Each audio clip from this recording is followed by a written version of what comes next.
Bienvenido. Hola, Maite, ¿cómo estás? Encantado de estar aquí compartiendo contigo.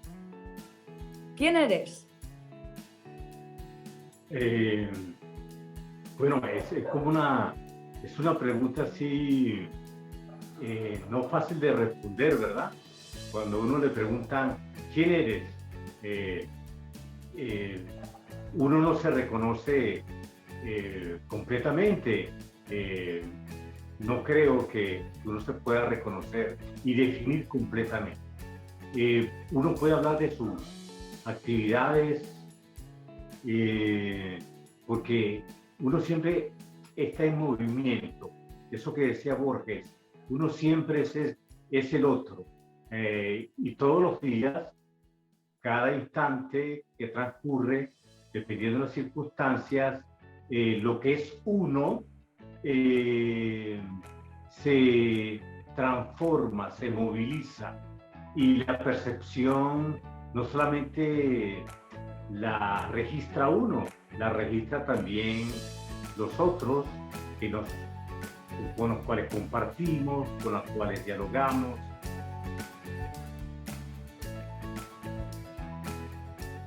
De hecho, muchas veces es complicado definirse a sí mismo porque igual ni sabemos realmente qué significa quién soy, ¿no? Ciertamente, creo que los griegos decían, eh,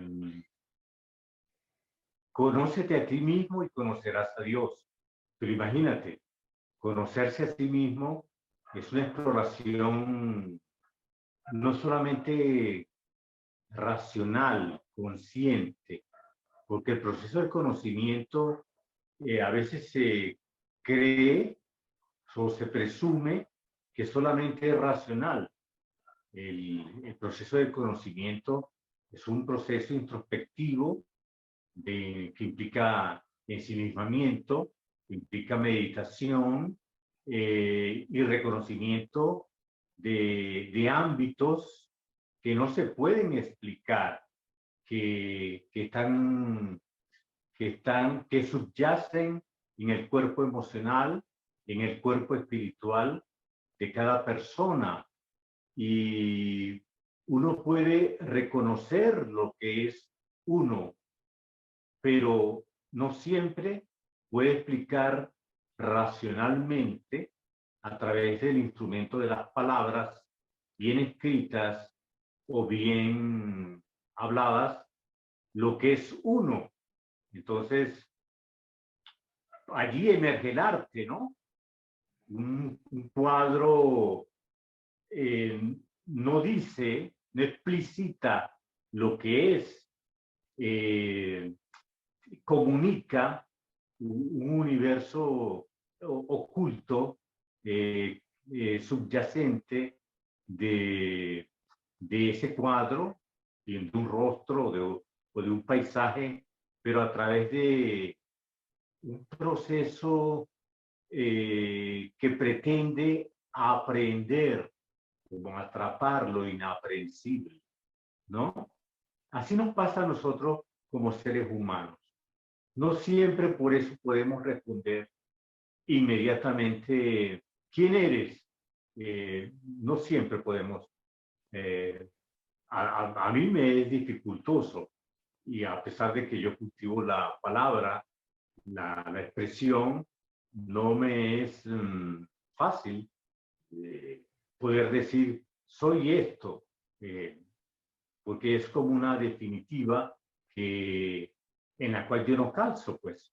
Dedicándote a la escritura, que se supone que puedes tener fluidez expresiva a través de la palabra, cuando te encuentras dentro de ti con lo innombrable, aquello que es difícil de expresar con una terminología concreta, ¿cómo encuentras la forma o el camino para llegar a otras personas a que comprendan aquello que no tiene palabra por sí mismo? Y es interesante porque cuando uno escribe, en mi caso, yo he cultivado la ficción, o sea, me he aproximado al ser, pero a través de sus representaciones ficcionales. que es en este caso creando personajes.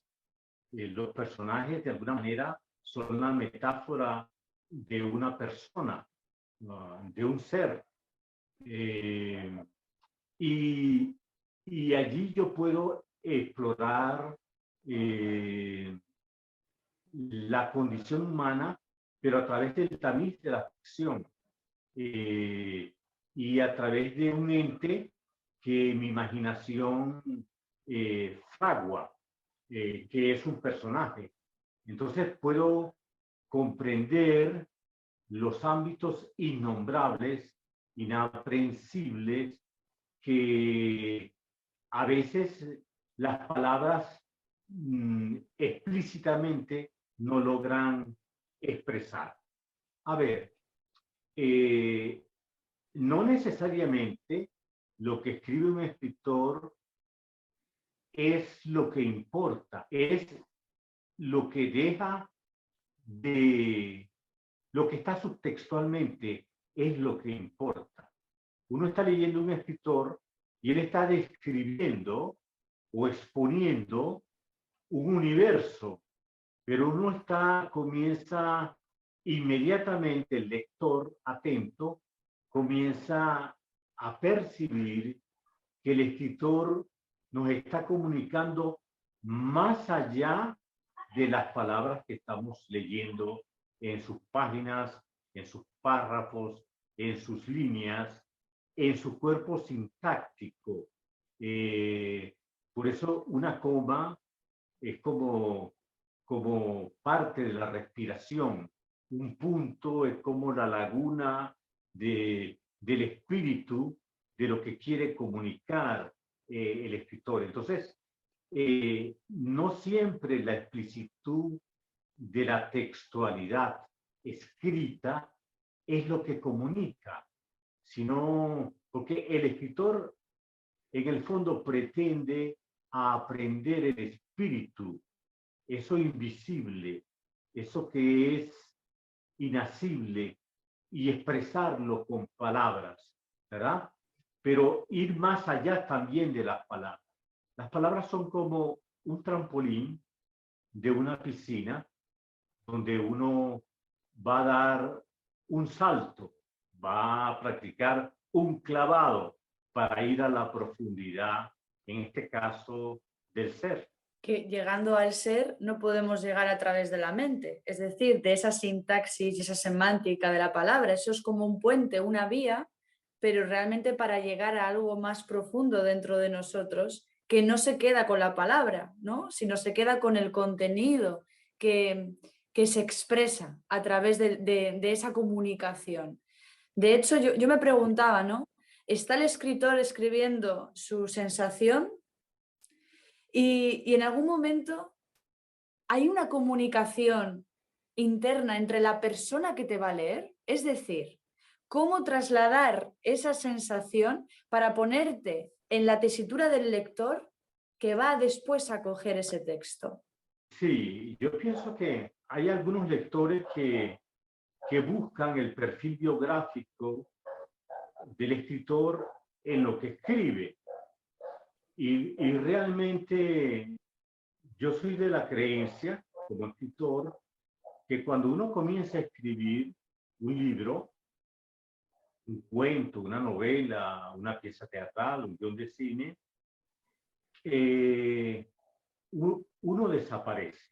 El perfil biográfico del escritor se disuelve y uno se vuelve de alguna manera como una entidad que se apertura, como una puerta que se abre, donde confluyen otras voces, eso que decía Jung, el inconsciente colectivo. El inconsciente colectivo, todas las personas entran por allí y entran por esa puerta, y uno de alguna manera es como un medium, un mediador, para que la voz, más que la voz, o sí, la voz, porque en la voz se agazapa el alma, de los otros puedan entrar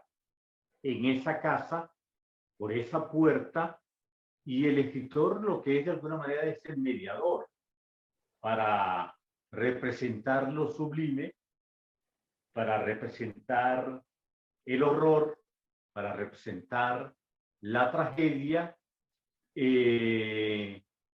pero con belleza. Hay una cosa curiosa, Mary Shelley escribió a los 19 años Frankenstein. Tenía 19 años.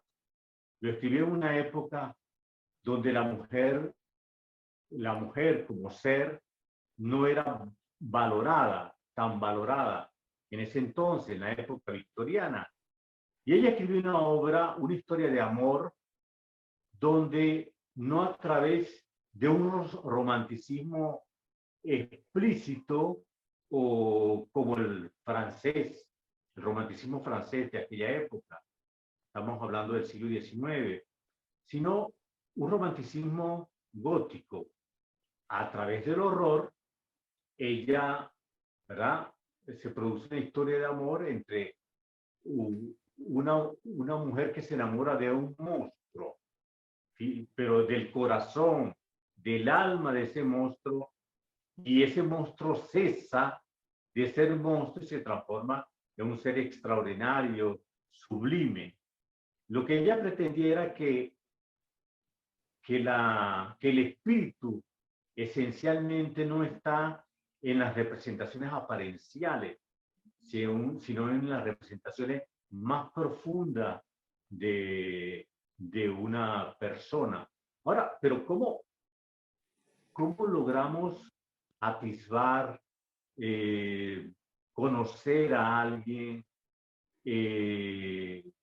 cuando tenemos un encuentro con esa persona? A través de la representación física que esa persona tiene, a través de su gesto, bueno, a través de los registros tonales, a través de su postura, a través de su gesto, su movimiento de sus manos, sus parpadeos, los tonos de su voz, los registros tonales que uno oye de su voz. Uno puede, si uno es atento, uno puede percibir a ese ser esencialmente. No en lo que dice, sino en lo que deja de decir. Totalmente de acuerdo. Estaba pensando que incluso a veces la interpretación o la imagen que nosotros creamos de aquello que estamos percibiendo puede no ser real. Es decir, puede que tú estés sintiendo tus propias sensaciones y experiencias y estés cogiendo la imagen o la idea de una persona, y dentro de esa idea el pozo que queda quizás sea lo verdadero, pero lo superficial es lo que a veces no nos deja ver lo verdadero, ¿no? Ciertamente, ciertamente. Sí, porque la imagen es de alguna manera la expresión de las formas. Entonces, uno se aproxima siempre a la forma y cree que las formas, la concreción de la forma, es la esencia del ser, o es la esencia del sujeto o de un objeto. No, es que no es así. No, ciertamente no es así. Por eso que el proceso del conocimiento no es solamente a través del sendero de la reflexión, del análisis lógico, de la razón pura, no, es a través de aquello, de eso imperceptible, que es muy sutil, muy escurridizo y que hay que tener como mucha, uno no debe mirar, uno debe observar, porque mirar, lo que uno mira pasa rápidamente, pero lo que uno observa ciertamente se detiene, porque uno está atento, focaliza El que observa focaliza lo que escapa a la mirada. La mirada es muy pasajera. En cambio, el observador tiene un ojo o tiene una mirada que es mucho más profunda, ¿no? Porque está focalizando lo que la mirada deja correr en algún momento dado y no se detiene. Observar es detenerse, ¿no? Claro, es como ir hacia la montaña o ir hacia a un paisaje, mirarlo y decir, sí, montaña, sí, paisaje, sí, bonito, sí, feo, o contemplarlo. Y desde la Claro. contemplación poder realmente observar qué hay detrás de esa montaña, ¿no? Hay algo muy interesante cuando eh, la relación, cuando uno, cuando las personas tienen poca capacidad de retentiva o de atención, de observador, necesita tomar una fotografía. Va a una montaña, va al paisaje del mar, va a cualquier paisaje o va a cualquier encuentro con una persona e inmediatamente necesita tomarse una fotografía porque necesita que perdure ese encuentro. El instante supremo del suceso obviamente está concentrado en la esencia potencial del tiempo y la esencia potencial del tiempo es el instante. Y tenemos el miedo de que ese instante supremo, si hemos hallado en ese instante la plenitud, lo que haremos hacer perdurable y desconfiamos de uno. Una manera de desconfiar de uno es esa febril deseo de tomarle a todos una fotografía. Pero es muy interesante cuando una persona no tiene la fotografía y puede cerrar los ojos y evocar todos los paisajes que ciertamente estuvo con ellos o estuvo allí y puede evocarlos y regresa y los vivencia nuevamente porque tiene la capacidad de retener la primera vez. La primera vez. Todo encuentro es la retención de la primera vez. Ahora, ¿cómo hacerlo para que nos habite por siempre? Ahí está la observación, que si miramos con atención, eso que hemos observado con atención, obviamente nos va a comenzar a habitar y en el escenario mental nuestro, cuando lo evoquemos, se va a representar tal cual como lo vivimos aquella vez. Ya no se volverá un pasado, será un presente permanente que estará allí y que podemos recurrir a él, ¿verdad? Cuando las personas son así, es algo interesante. Son las personas que no se aburren, porque tienen un mundo interior tan rico que nunca se sienten solas y nunca se sienten aburridas, porque la vida han vivido con esencia, ¿no? Con retención, desarrollando la capacidad de la retención sensitiva, auditiva, visual, táctil, etc. Con la total presencia, es decir, dejando al lado a lo cognitivo, a la mente que quiere interpretar, que quiere analizar, porque somos así, para poder reconocerlo a nivel sensitivo, ¿no? Con ver con los oídos, oír con los ojos, sentir con el tacto, el olor, y en esa presencia completa, cuando estás en tu intimidad, poder volver a ese lugar, como bien decías, con esa presencia, ¿no?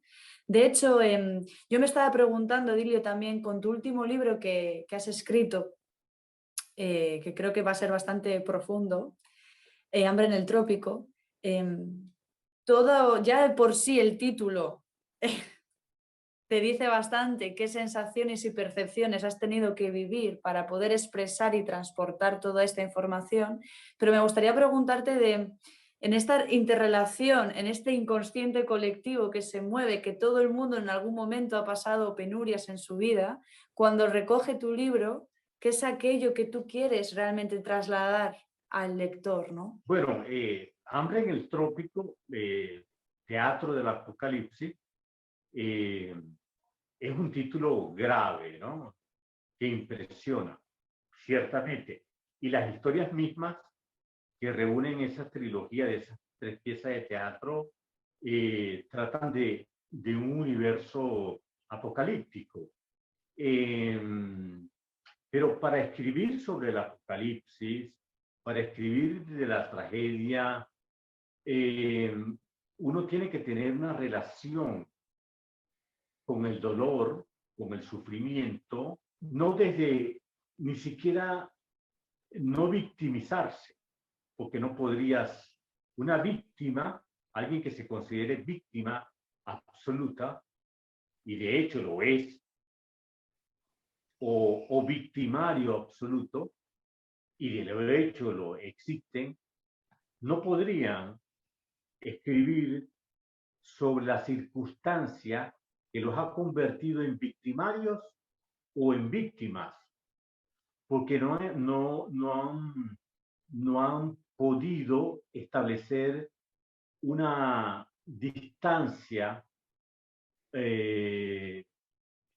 observadora, reflexiva sobre ello. No, porque no es fácil, y en esto los escritores creo que tienen las posibilidades por su ejercicio de trabajar con el cuerpo emocional, no, no involucrándose, sino no involucrándose en el sentimiento, sino comprendiendo el sentimiento. Porque cuando tú te involucras en el sentimiento, no tienes posibilidades de comprenderlo. Es decir, la comprensión es mucho más próxima al sentimiento que, que al sentimentalismo. El sentimentalismo es una degeneración del sentimiento. La gente excesivamente sentimental, ¿verdad? No vive la esencia pura del sentimiento, sino que lo degrada y cree que en la medida en que lo degrada es, por supuesto, se victimiza, siempre se victimiza, desde el odio, desde el amor, desde la envidia, desde la ambición, siempre está victimizada, ¿verdad? Pero, y eso es porque no logra vivenciar el sentimiento desde su estado esencial, absoluto, vital, sino que lo degrada. Cuando tú le dices a las personas, le dices la palabra amor, ¿verdad? Inmediatamente algunas personas tienden, imaginan el amor como un proceso de gradación y degradación, como los colores, ¿verdad?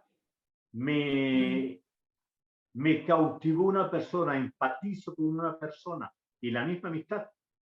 E inmediatamente comienza un proceso de gradación, ¿verdad? Blanco, gris, negro, marrón, y voy subiéndolos. El sentimiento nunca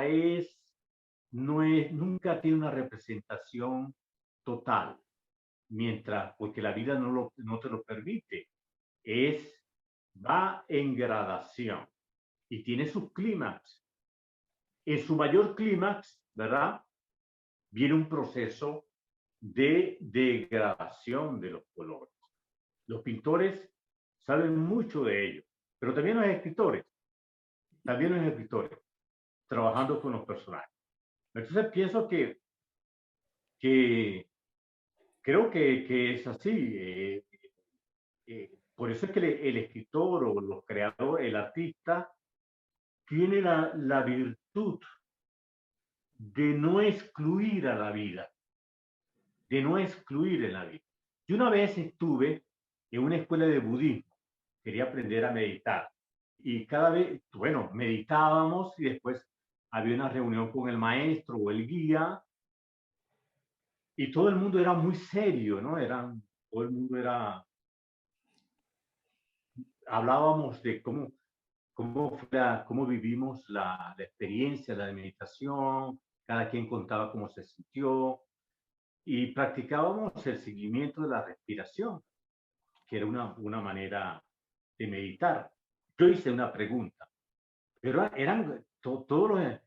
todas las conversaciones eran muy serias. Y yo le decía, pero ¿por qué aquí no existe el humor?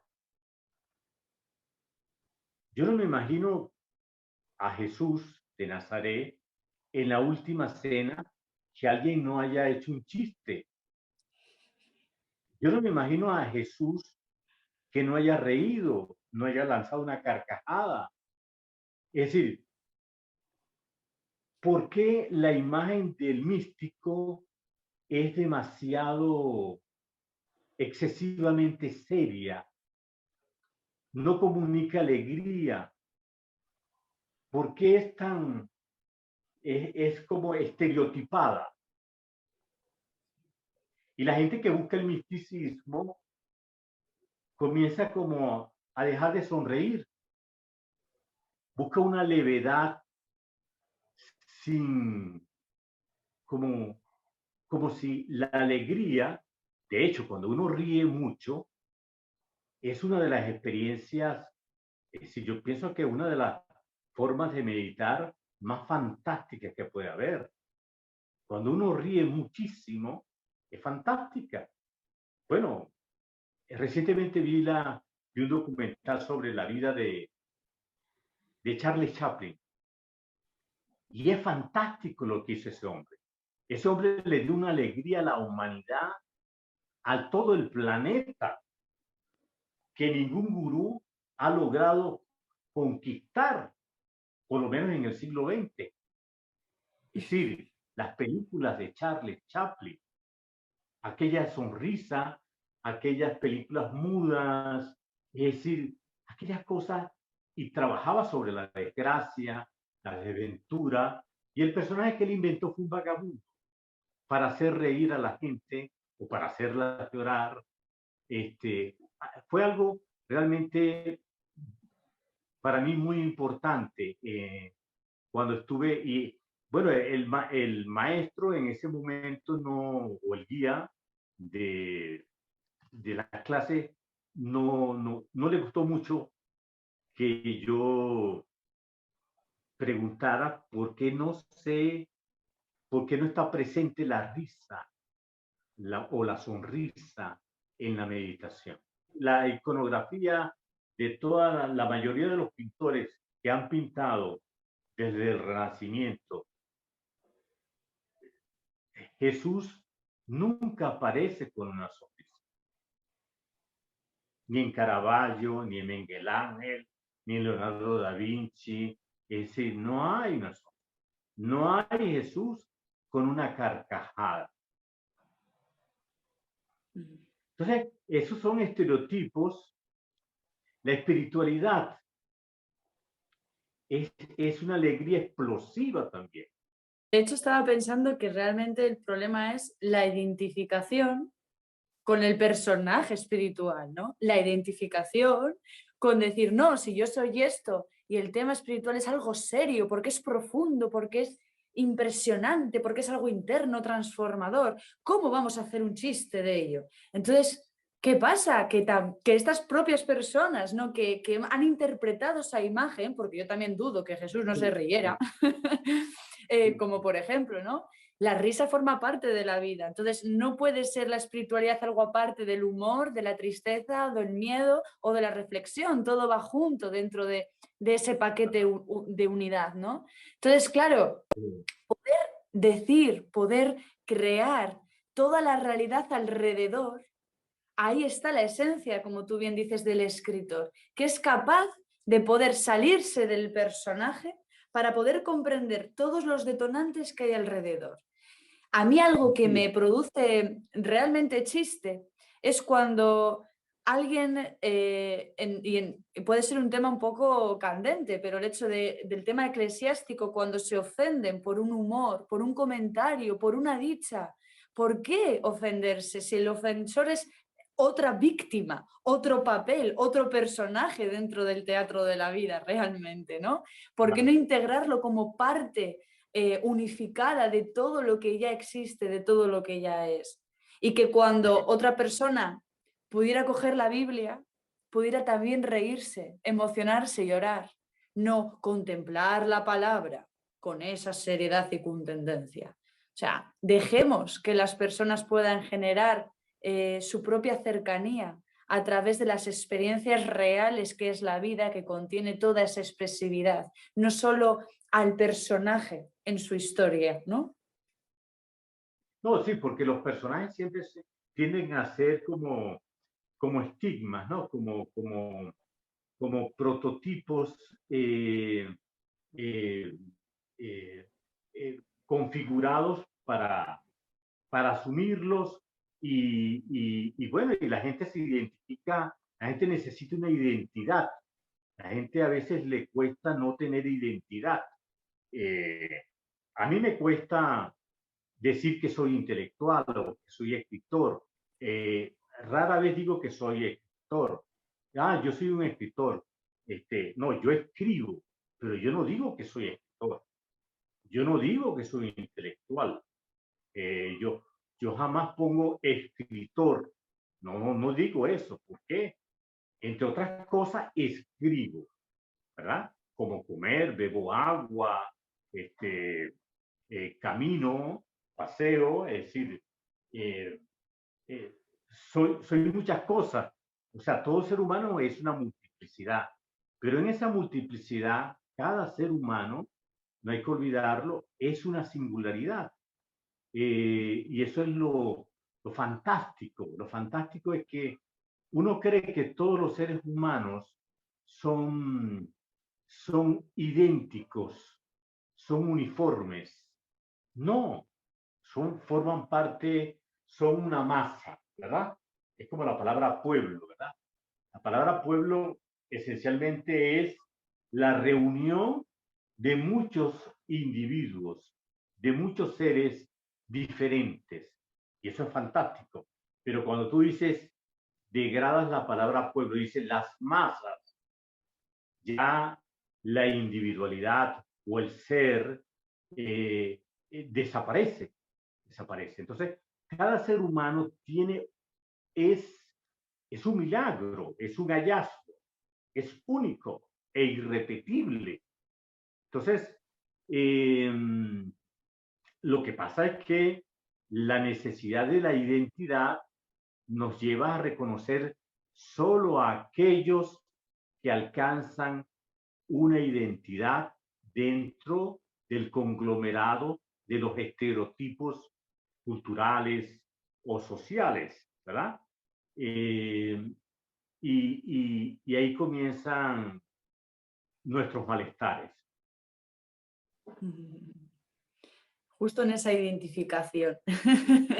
Sí, Si yo no me identifico con nada, todo pasa porque es y ya está. Si yo me identifico, realmente ahí está pasando algo, ¿no? ¿Quién está hablando? ¿La persona o lo que yo interpreto de la situación y que me quiero adueñar de ello, ¿no? Bueno, Edilio, ¿y qué te gustaría decir a las personas que nos escuchan, que nos oyen? ¿Cuál sería tu granito? yo creo que nosotros somos, cada uno es un pasajero y la vida es un viaje. El viaje es una impermanencia porque el viaje no termina y uno como pasajero, bueno, por ahora tenemos esta forma. Esta forma se va a transmutar, ¿verdad? Se va a transmutar progresivamente. Ahora lo llamamos cuerpo, tiene estas características, pero eso habrá de transmutar. Científicamente ya es reconocido así, pero existencialmente, espiritualmente, también ya creo que la humanidad ha avanzado bastante y lo siente así, unos más que otros. Unos están más aferrados a, a que no termine esta vida, porque tiene una concepción de la vida solamente en este tránsito, en este planeta, mientras estamos en este planeta. Y no sabemos que la vida es algo que está ligado al universo, al universo que es mucho más trascendente, mucho más profundo, donde está la verdadera unificación de la armonía total. Y uno es una expresión del universo, que es dinámico. Cuando uno ve las estrellas, ve las galaxias, y uno ve esos colores, y uno ve y se queda asombrado que uno es parte de todo eso, ¿verdad? Entonces, la muerte, ahí es cuando uno comprende que la muerte es una invención cultural, ¿verdad? Es una invención cultural. Y la muerte es, es una invención cultural terrorífica, algo como tremendo que nos ha impuesto y que nos produce un gran miedo. No, la muerte es probablemente, yo no la llamaría muerte, son umbrales. Uno vive cruzando umbrales. Cuando niño uno cruza un umbral, en la segunda infancia otro umbral, en la primera adolescencia y así sucesivamente. Cruza umbrales y uno vive entre encuentros y desencuentros. Los desencuentros no necesariamente tienen que ser infelices o dolorosos, pero el dolor también es parte de un aprendizaje. La desventura también es una manera de aprender. Entonces, mm, eh, yo no creo que, que la fatalidad, que la vida es, que la vida es, este tránsito es breve, ciertamente, es breve, pero, pero el camino es, es infinito. El camino es infinito. Y si bien mañana no estaremos en este cuerpo, seguiremos en el viaje eh, con en otras condiciones, en otras circunstancias, en, en, en esa continuidad. ¿Y cómo explicar eso? A mí me gusta escribir, y me gusta escribir justo a las 11 de la noche, comenzar a escribir. Y entonces, bueno, es una obra inapropiada. Alguien me diría, bueno, pero tienes que acostarte a dormir. Pero es que en mi caso particular se crean las condiciones perfectas, anímicas, psíquicas, espirituales, para comenzar a escribir esa obra. Pero a partir de allí hasta las 6 de la mañana yo puedo escribir, pero no escribo en estado de conciencia, no escribo en estado de conciencia. Porque a las 6, 7 de la mañana me doy cuenta que he escrito 7 horas. No me he cansado, no me ha dado sueño. Me da sueño cuando regreso al cuerpo donde estaba. Cuando regreso a este cuerpo del viaje que implica el acto de la creación, porque crear es un viaje. Es un viaje donde uno alcanza la plenitud, porque es un viaje de exploración de la condición humana en todos sus bemoles. Y lo digo yo como escritor, pero también lo diría otro como el que hace música o el que pinta. Y entonces cuando yo regreso, entonces sí reconozco que descubro el cansancio, descubro el sueño, pero sí, si continúa el ritmo febril de la creación, puedo pasar horas infinitas allí, o puedo dormir 2 horas, me despierto y continúo. Es decir, porque son llamados, son ámbitos que uno recorre, ahí es cuando uno descubre que uno es más allá de la razón, más allá del guión. A mí me hace muchísima gracia cuando las personas hacen un guión. Bueno, mañana me despierto a las 6 de la mañana, después voy a tal hora, tal sitio, y tienen una agenda. La vida se burla de eso, porque la vida tiene un elemento que es el azar. Y entonces tú dices, has hecho un plan, y entonces un guión. ¿Cómo le vas a imponer un guión a la vida? Bueno, tú dices que vas mañana a levantarte a las 6, pero seguramente no te despiertas a las 6 de la mañana, o que te vas a encontrar con alguien, y así sucesivamente. Acontece, la vida siempre te está sorprendiendo, y entonces uno se resiste a la dinámica frondosa, exuberante de la vida, porque porque uno está tan aferrado a la lógica del plan que le han impuesto la cultura, la escuela, las tradiciones, las costumbres, que uno cree que solo se realiza en ese guión impositivo con el cual nos socializaron.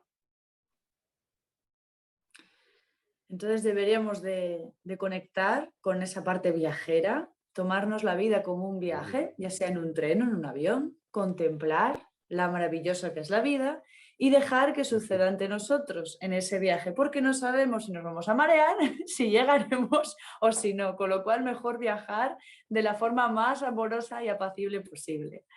Muchas gracias, Edilio, muchas gracias por estas palabras y por este tiempo, porque esto no se nos puede olvidar de ser transeúntes de la vida, caminando con plena conciencia. Gracias a ti, Maite, de verdad, encantado. Un placer.